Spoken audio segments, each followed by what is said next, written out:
Headlines presented by Shri Guru Ram Rai University, Dehradun, first ICAR accredited university of Uttarakhand. CM Dhami की अध्यक्षता में हुई cabinet बैठक में 4 प्रस्तावों पर लगी मुहर। शिक्षक सेवा नियमावली 2025 को मिली मंजूरी। पंचायत चुनाव को लेकर कांग्रेस की बैठकों का दौर जारी। चक्राता विधायक प्रीतम सिंह ने की बैठक, कहा कांग्रेस कार्यकर्ताओं पर अत्याचार नहीं होगा बर्दाश्त। पंचायत चुनाव को लेकर उच्च न्यायालय में हुई सुनवाई, सरकार ने रखा अपना पक्ष। कल भी होगी चुनाव को लेकर सुनवाई, उच्च न्यायालय की पंचायत चुनाव पर रोक बरकरार। ऋषिकेश में आपातकाल के विरोध में बीजेपी की पीसी, कांग्रेस की मानसिकता पर बीजेपी ने उठाए सवाल। पूर्व सीएम रमेश पोखरियाल निशंक ने कांग्रेस पर साधा निशाना। हरिद्वार डीएम ने जल जीवन मिशन और पेयजल योजनाओं को लेकर की समीक्षा बैठक, अभियंताओं को दिए सख्त हिदायत, कहा किसी भी प्रकार की लापरवाही नहीं होगी बर्दाश्त।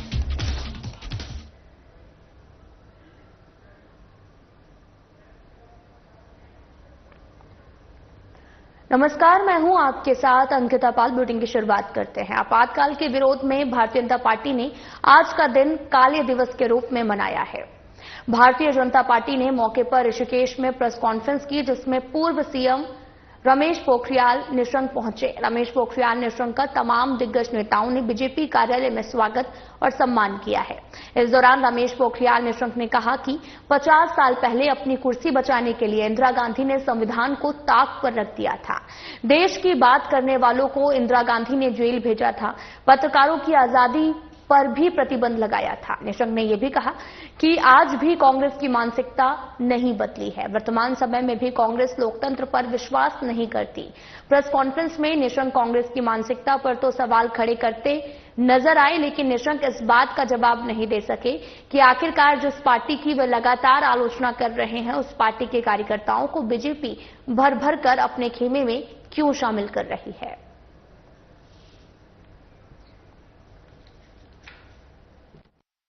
कांग्रेस की जो मानसिकता है वो विचार है उसका, और इसलिए कांग्रेस को आपने देखा धीरे धीरे खत्म तो हो रही कांग्रेस। यदि कांग्रेस कितने टुकड़ों में बढ़ती, क्योंकि जो भी देशभक्ति की बात करता था उसको उठा करके कांग्रेस हमेशा हटा देती। जो भी आप देख लीजिए, कांग्रेस ABCDEF कितने कांग्रेस बने, और इसलिए ये कांग्रेस की मानसिकता है। अभी बताया कि अभी कुछ दिन पहले हम श्यामा प्रसाद मुखर्जी के बलिदान दिवस को मना रहे थे। जब उनको याद करते हैं हम, तो नेहरू जी से बगावत करके उन्होंने वो भारत के पहले ऐसे मंत्री थे, उद्योग मंत्री थे, इस्तीफा दिया और उन्होंने कहा मैं सह नहीं सकता देश के खिलाफ नीति को, जनसंघ की स्थापना की और एक देश में 2 प्रधान, 2 निशान, 2 विधान नहीं चल सकते, उसके लिए अपनी कुर्बानी को दिया। ये है भारतीय जनता पार्टी। कांग्रेस और भारतीय जनता पार्टी के अंदर ये अंतर है। तो बड़ी खबर इस वक्त की देहरादून से आ रही, जहां पर सीएम धामी ने बैठक की है। तो बड़ी खबर इस वक्त की टीवी स्क्रीन पर, जहां पर सीएम धामी की अध्यक्षता में हुई कैबिनेट बैठक में 4 प्रस्तावों को मिली मंजूरी। उत्तराखंड विशेष शिक्षक सेवा नियमावली 2025 को प्रख्यापित किए जाने का निर्णय लिया। सर्वोच्च न्यायालय के आदेश के अनुपालन में 135 विशेष शिक्षकों के पदों का सृजन। अब इन पदों पर भर्ती के लिए नियमावली को दी गई स्वीकृति। स्वच्छ भारत मिशन ग्रामीण तृतीय चरण के क्रियान्वयन की पंचायती राज विभाग को जिम्मेदारी दी गई है। तो बड़ी खबर आपको बता रहे, जहां पर 1 अप्रैल 2026 से प्रभावी होगी जिम्मेदारी। मिशन के द्वितीय चरण का अंतिम वर्ष 2025-26 का क्रियान्वयन भी सुनिश्चित किया जाएगा। उत्तराखंड की 5वीं विधानसभा वर्ष 2025 के वर्षाकालीन अधिवेशन द्वितीय सत्र की तिथि और स्थान निर्धारण के लिए मुख्यमंत्री को किया गया है अधिकृत। एकल सदस्यीय समर्पित आयोग की तृतीय रिपोर्ट पर गठित मंत्रिमंडलीय उप समिति के सुझावों को मंत्रिमंडल के समक्ष जानकारी के लिए किया प्रस्तुत। सीएम धामी की अध्यक्षता में हुई कैबिनेट बैठक में 4 प्रस्तावों को मिली मंजूरी।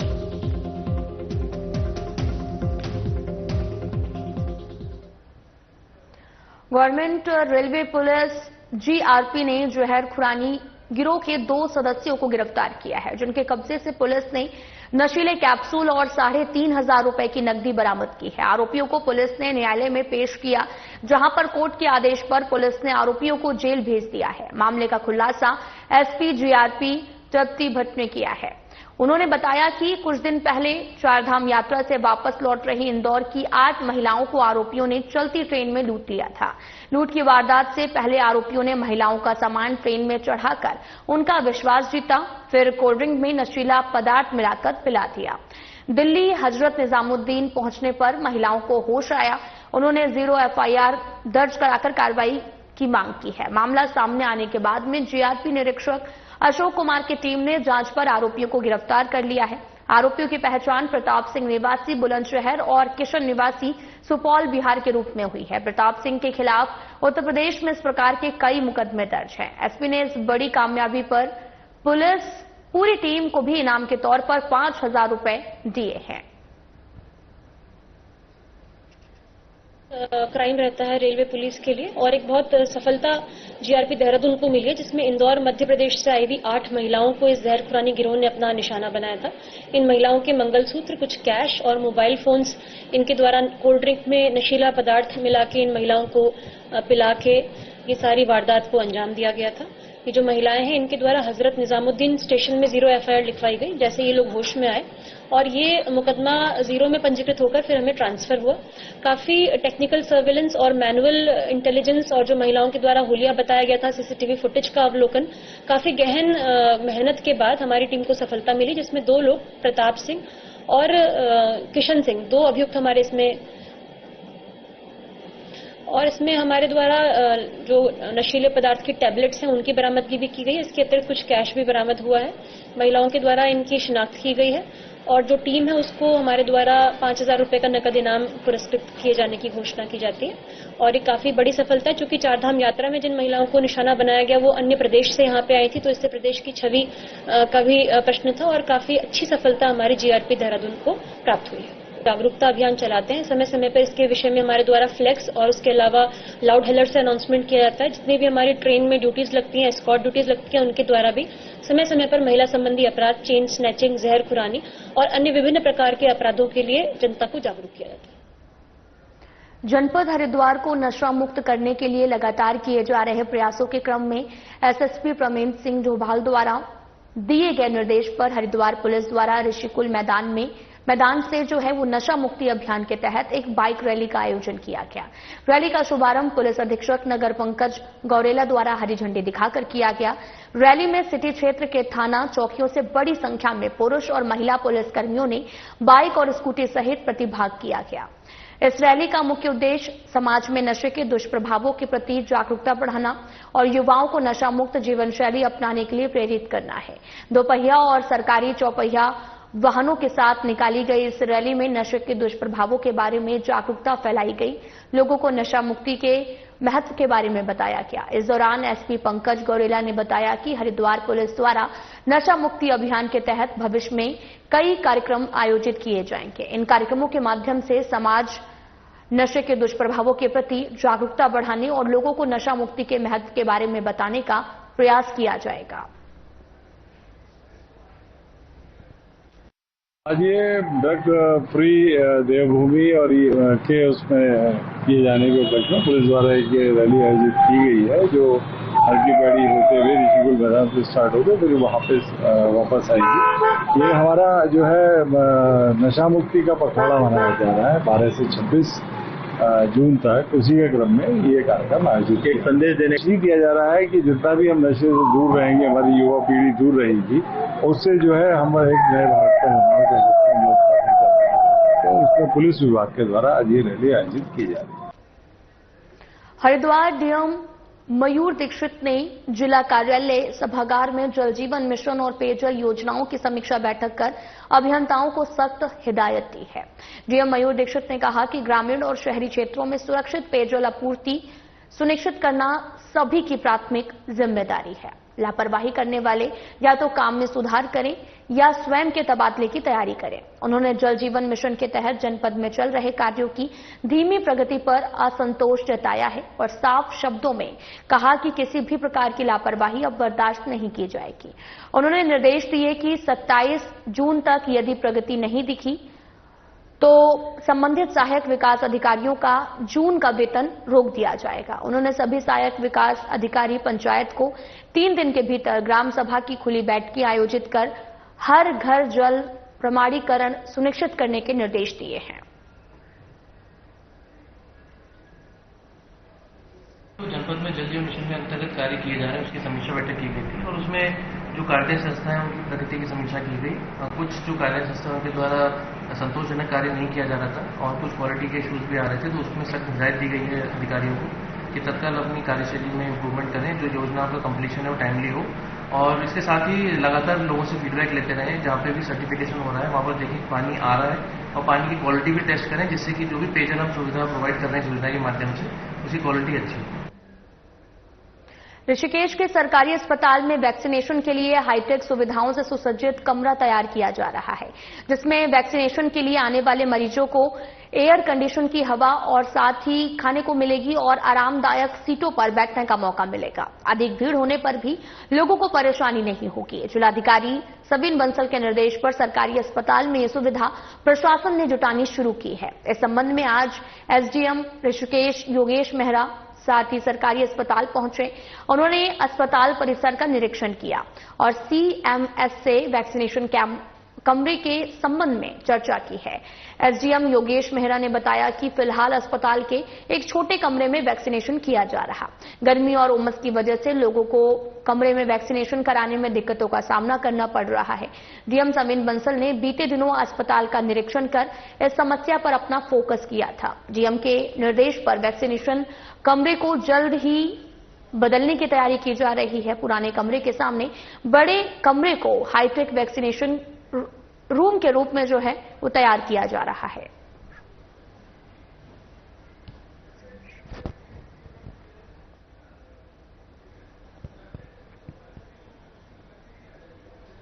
बैराज क्षेत्र के लोगों के लिए मुसीबत बन गए अतिक्रमण पर आखिरकार नगर निगम और पुलिस प्रशासन ने संयुक्त रूप से कार्रवाई की है।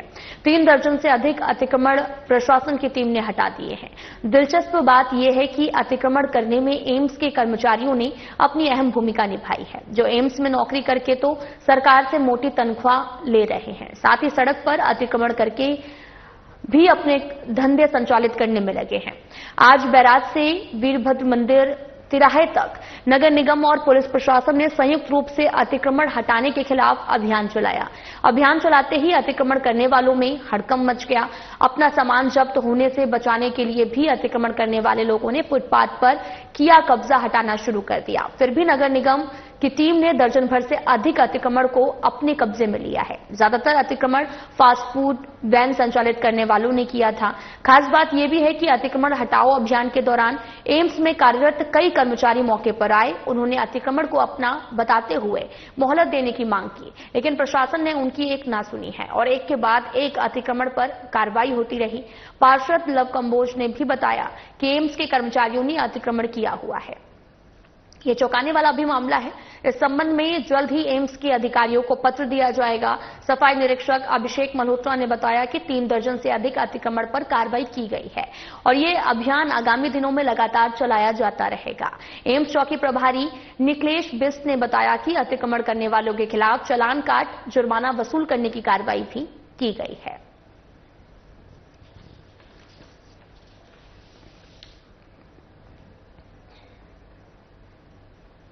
महिला कांग्रेस की प्रदेश कार्यकारिणी में अब नए कार्यकर्ताओं को जोड़ने की कवायद शुरू हो गई है, जिसके जरिए आने वाले त्रिस्तरीय पंचायत चुनाव 2027 के विधानसभा चुनाव में कांग्रेस द्वारा जीत का प्रयास किया जाएगा। इस संबंध में महिला कांग्रेस की प्रदेश अध्यक्ष ज्योति रौतेला ने बताया कि कई महिलाएं व्यक्तिगत कारण और स्वास्थ्य संबंधी परेशानियों के चलते सही से काम नहीं कर पा रही हैं, जिसे देखते हुए प्रदेश कार्यकारिणी के साथ कुछ जिलाध्यक्ष को भी बदल रहे हैं। साथ ही उन्होंने ये भी कहा कि अगस्त में हम विधानसभा और प्रदेश भर में महिलाओं की जागरूकता यात्रा निकालेंगे, जिसमें महिला सुरक्षा, बेरोजगारी, स्वास्थ्य संबंधी परेशानियों को लेकर महिलाओं को जागरूक करेंगे।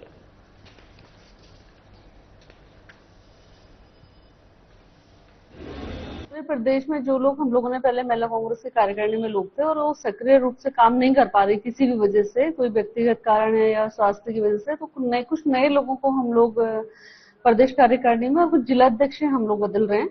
साथ साथ हम लोगों ने अब, क्योंकि आने वाला अभी पंचायत चुनाव सर पे है और विधानसभा का चुनाव भी बहुत जल्दी आ रहा है, तो 5 लोकसभा में 5 सीनियर वाइस प्रेसिडेंट, उनके साथ जनरल सेक्रेटरी अटैच करी हैं और हम लोग ये बरसात के बाद अगस्त से विधानसभा वाइज महिलाओं की एक यात्रा निकाल रहे हैं, जिसमें कि जो महिला सुरक्षा है, बेरोजगारी है, महंगाई है, जो स्वास्थ्य की परेशानियां, स्वास्थ्य सुविधाओं की परेशानियां पूरे क्षेत्र में है, उस पे हम लोग एक अवेयरनेस यात्रा निकालेंगे और उसकी तैयारी हमारी चल रही है। उसके लिए ये प्रभारी नियुक्त करी गई। आज हम आप लोगों को ये लिस्ट भी हम लोग प्रेस रिलीज कर रहे हैं, जिसमें 5 पदाधिकारी, 5 लोकसभा के जो पदाधिकारी हैं उनके नाम और फोन नंबर अवेलेबल है।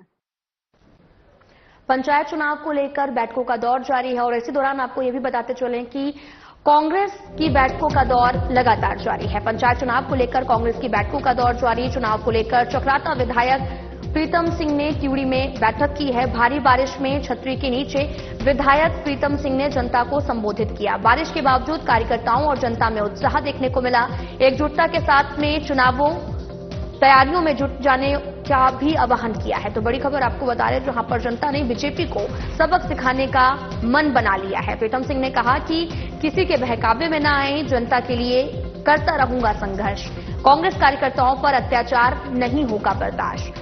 पंचायत चुनाव को लेकर कांग्रेस की बैठकों का दौर जारी है। चुनाव को लेकर चक्राता विधायक प्रीतम सिंह ने बैठक की है और भारी बारिश में छतरी के नीचे विधायक प्रीतम सिंह ने जनता को संबोधित किया है। तस्वीरें भी आपको दिखा रहे हैं, जहां पर बारिश के बावजूद कार्यकर्ताओं और जनता में काफी ज्यादा उत्साह देखने को मिला। एकजुटता के साथ चुनावों तैयारियों में जुटने का भी आह्वान किया गया। जनता ने बीजेपी को सबक सिखाने का मन बना लिया है। साथ ही प्रीतम सिंह ने यह भी कहा कि किसी के बहकावे में नहीं आना है, जनता के लिए हमेशा संघर्ष करता रहूंगा। कांग्रेस कार्यकर्ताओं पर अत्याचार नहीं होगा बर्दाश्त।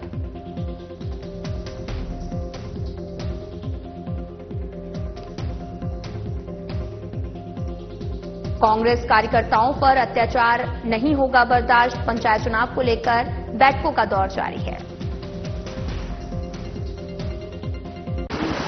मुझे अभी कल फोन आया जो नहीं कर रहा, आज कल से फोन कर रहा है, आज मुझे भी फोन आया, मुझे आपको मिल रहा है, तो मैंने निर्णय से मदद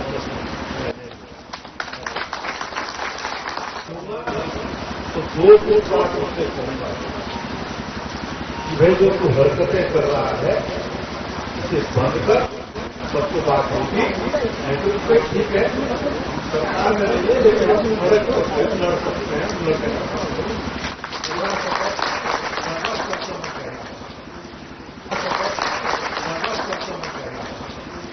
अब चुनाव भी थोड़ा पीछे हो गया, क्योंकि अभी तो हम चुनाव में उलझ गए थे, तो दोबारा मैंने कहा था कि मैं 10 के बाद चुनाऊंगा, तो भाई अगर नहीं जीतना तो 10 के बाद में फिर आऊंगा, 10 दिन क्यों, मैं 4-5 दिन बाद फिर आऊंगा, फिर हम किसी से डरने वाले नहीं है, हम किसी से दूर नहीं है। बजट की बात कर रखी है, ऐसा लगता है जैसे हम पाकिस्तान में, अरे वो सेना का जवान देश की सुरक्षा कर रहा है, सीमा पर तैनात है, उसके साथ जो है बेअदबी की गई, उसके साथ जो घिनौना जो है अत्याचार किया गया, बिना भेदभाव के जो गोरखा समुदाय के लोग उत्तराखंड राज्य के अंदर रहते हैं। तो आपको ये भी बताते चलने कि इस वक्त की बड़ी खबर नैनीताल से आ रही है, जहां पर पंचायत चुनाव को लेकर उच्च न्यायालय में हुई है सुनवाई। सरकार ने अपना पक्ष रखा है, नियमों के तहत हुआ आरक्षण, उच्च न्यायालय में लंबी चली सुनवाई। कल भी होगी चुनाव को लेकर सुनवाई, उच्च न्यायालय के पंचायत चुनाव पर रोक बरकरार। तो बड़ी खबर आपको बता रहे हैं नैनीताल से, जहां पर पंचायत चुनाव को लेकर उच्च न्यायालय में हुई सुनवाई। सरकार ने रखा अपना पक्ष, नियमों के तहत हुआ आरक्षण। उच्च न्यायालय में लंबी चली सुनवाई। कल भी होगी चुनाव को लेकर सुनवाई, उच्च न्यायालय की पंचायत चुनाव पर रोक बरकरार।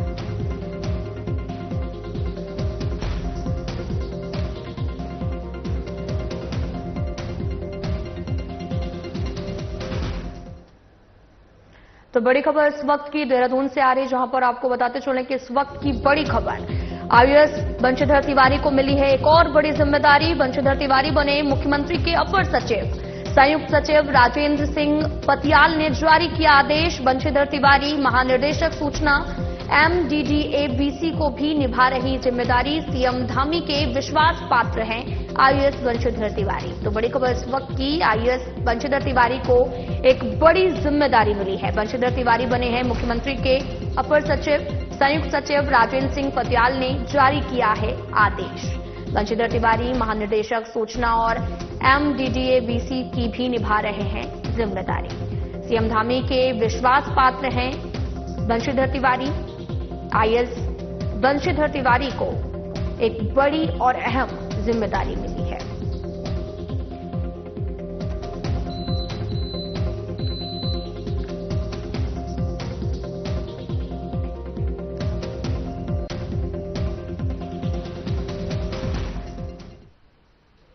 देहरादून से एक और बड़ी खबर आ रही है, जहां पर छात्र छात्राओं को उपाधि मिली है। तो बड़ी खबर आपको बता रहे हैं, जहां पर ग्राफिक एरा में विदेशी छात्रों का अंतर्राष्ट्रीय दीक्षांत समारोह रखा गया। 11 देश के छात्र छात्राओं को उपाधियां भी मिली हैं। दीक्षांत समारोह में साल 2025 के उत्तीर्ण अंतर्राष्ट्रीय छात्र छात्राएं हुए शामिल। Lesotho, Tanzania, South Sudan, Nepal समेत 11 देशों के थे छात्र छात्राएं। Graphic Era deemed university, Graphic Era Hill University और ग्राफिक एरा के ऑनलाइन डिग्रियां प्रोग्राम के थे छात्र छात्राएं। विदेशी छात्र छात्राओं ने ग्राफिक एरा से BBA, BCA, BSc, BCom और BTech के कोर्स किए हैं। डिग्री केवल एक उपाधि नहीं बल्कि जीवन भर की जिम्मेदारी है। लेसोथो की सेक्रेटरी मिस बोहलुकी की मोरोजेले ने एक नई संस्कृति में शिक्षा हासिल करने की साहसिक निर्णय की सराहना की है। भारत की सदियों पुरानी विद्वता और आत्मिक जिज्ञासा की परंपरा को नमन किया है। ग्राफिक एरा की आधुनिक शिक्षा को वैश्विक समावेश के साथ जोड़ने की प्रशंसा की। आज की दुनिया अंतर्राष्ट्रीय सहयोग और साझेदारी की करती है मांग। Professor chancellor doctor Rakesh Sharma ने कहा कि आज की दुनिया अंतर्राष्ट्रीय सहयोग और साझेदारी की मांग करती है। हर देश के पास साझा करने को कुछ मूल्यवान है। हर भाषा, संस्कृति और परंपरा का सम्मान करने और खुले मन से वैश्विक दृष्टिकोण अपनाने का आह्वान किया है। दीक्षांत समारोह में ग्राफिक एरा डीम्ड यूनिवर्सिटी के कुलपति डॉक्टर नरपिंदर सिंह ने डिग्री धारकों को शपथ दिलाई है। रजिस्ट्रार डॉक्टर नरेश शर्मा ने शैक्षणिक यात्रा का नेतृत्व किया है।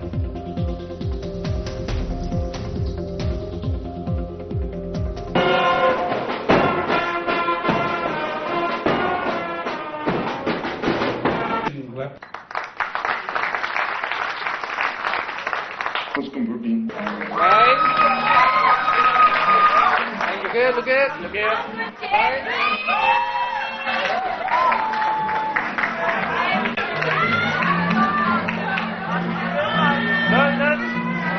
Right. Peter Wait.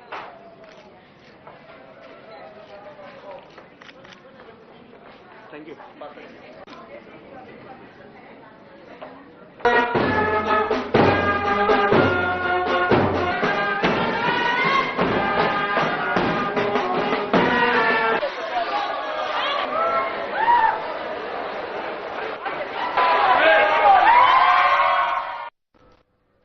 CM Dhami ने मुख्य सेवक सदन में लोकतंत्र सेनानी सम्मान समारोह में शिरकत की। संविधान हत्या दिवस पर लोकतंत्र रक्षकों को सीएम धामी ने नमन किया है। उत्तराखंड में लोकतंत्र की रक्षा करने वालों को सीएम धामी ने सम्मानित किया। कार्यक्रम में पूर्व सीएम भगत कोश्यारी भी उपस्थित रहे। आइए अब आपका सीधा रुख कराते हैं मुख्य सेवक सदन मुख्यमंत्री आवास देहरादून का, जहां पर सीएम धामी कार्यक्रम में उपस्थित गणमान्य उपस्थिति को भी संबोधित कर रहे हैं। पिताजी की साक्षात आकर यहाँ पर इनके साथ भोजन कर रहे हैं, तो आज जब देखा हूं यहाँ पर, तब भी मैं उसी प्रकार का भाव मेरे अंदर आ रहा है। सच में मुझे बहुत प्रसन्नता हो रही है आप सबको यहाँ पर देखकर। इतने मरतोलिया जी मुझे कह रहे थे कि मेरे 86 साल हो गई, आप 85 कहा, कह रहे 86 हो गई, कोई 90 साल, कोई 95 साल, कोई 85 ईयर्स, और दूर दूर से कितने प्रसन्न होकर आप सब लोग यहाँ पहुंचे हैं। सच में मैं अपने को धन्य समझता हूं कि मैं इस कार्यक्रम का हिस्सा बना हूं। मैं पूरा नहीं कहूंगा,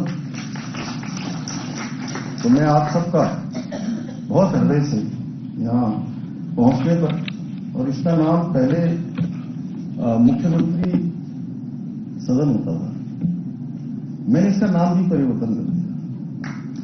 मैंने कहा कि इसका नाम अब मुख्यमंत्री सदन की जगह मुख्य सेवक सदन होगा। तो पिछली बार आप लोग अंदर आए थे, ये उसी में है, कैंपस में ही है। तो मुख्य सेवक सदन में आप सब आए हैं, आप सबका मैं हृदय से स्वागत करता हूं, अभिनंदन करता हूं, और आपके इस अवसर पर मैं उन हुतात्माओं को कोटि कोटि नमन करता हूं जिन्होंने आपातकाल के अंधकारमय कालखंड में भारत के पंचायत चुनाव को लेकर इस वक्त की बड़ी खबर नैनीताल से, जहां पर आपको बताते चलें कि पंचायत चुनाव को लेकर उच्च न्यायालय में हुई सुनवाई। सरकार ने रखा अपना पक्ष, नियमों के तहत हुआ आरक्षण। उच्च न्यायालय में लंबी चली सुनवाई, कल भी होगी चुनाव को लेकर सुनवाई। उच्च न्यायालय की पंचायत चुनाव पर रोक बरकरार। पंचायत चुनाव को लेकर उच्च न्यायालय में सुनवाई हुई है। सरकार ने रखा अपना पक्ष, नियमों के तहत हुआ आरक्षण।